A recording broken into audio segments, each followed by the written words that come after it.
Good morning, student. Today we solve the problem set number 40, 5th standard maths. Question first. Write the following fractions and decimal fractions. यहाँ पर हमें decimal fraction और decimal fraction लिखने हैं. 2.5. Half को हम किस तरह लिखेंगे फ्रैक्शन में? 1/2. 1/2 मल्टीप्लिकेशन 50 करने पर आएगा 50/100. हाफ यानी 0.50 और 0.5. हाफ यानी एक सर्कल है, उसका ये जो आधा हिस्सा है उसे कहते हैं हाफ. ये आपको अच्छे से समझना है. 2.5 क्वेश्चन में पूछा हुआ है. 2.5 तो 2 लिखेंगे, इसका फ्रैक्शन में हम लिखेंगे 1/2 इज इक्वल टू 2.50 और 2.5. ये हमारा आंसर होगा. और 2.25. अब क्वार्टर यानी क्या? क्वार्टर यानी एक सर्कल है. क्वार्टर यानी एक सर्कल है, उसका चौथा हिस्सा.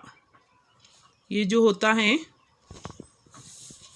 एक सर्कल का ये चौथा हिस्सा यानी पाव हिस्से को कहते हैं quarter.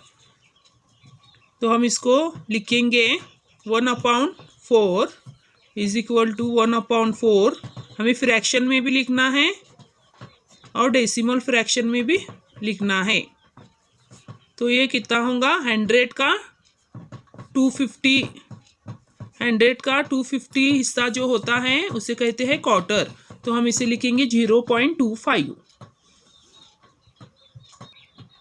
Therefore, we write 2 multiplication 1/4 is equal to 2.25. ये हमारा आंसर होगा. अब 2.75. अब 3/4 किसे कहते हैं? 3/4 यानी एक सर्कल के 3 हिस्से, यानी 1 रुपया है या 1 रोटी है, उसके 3 हिस्से, इसे 3/4 कहते हैं. इसे हम लिखेंगे 3/4 0.75. फ्रैक्शन में लिखेंगे 3/4 और डेसिमल फ्रैक्शन में लिखेंगे 0.75.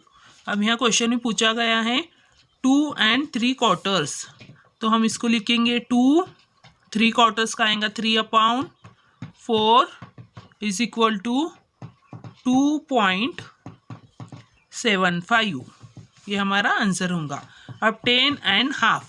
10 के लिए हम लिखेंगे 10.5 के लिए लिखेंगे हम 1/2 इज इक्वल टू 10.5 और 10.50. ये दोनों भी सही है. 14.75. अब 14 का 14 लिखेंगे. 3/4 के लिए हम लिखेंगे 3/4.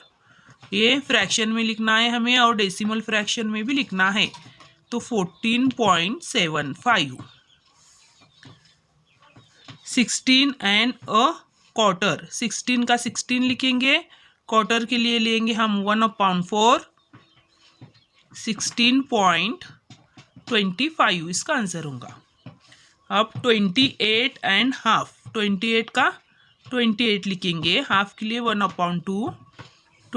डेसिमल फ्रैक्शन में लिखेंगे हमें 28.5 और 28.50. दोनों भी सही है. इस तरह हमारा प्रॉब्लम सेट नंबर 40 यहाँ पर कंप्लीट होता है. आपको अच्छे से समझना है. हाफ यानी एक सर्कल का आधा हिस्सा, क्वार्टर यानी एक सर्कल का पाव हिस्सा, 1/4 हिस्सा, और 3/4 यानी 3/4 एक सर्कल का 1 सर्कल के 3 पार्ट्स. ये 3 पार्ट्स 1 सर्कल के. इस तरह आपको अच्छे से ये याद रखना है और ये अपनी नोटबुक में लिख लेना है. मिलते हैं हम अपने नेक्स्ट वीडियो में।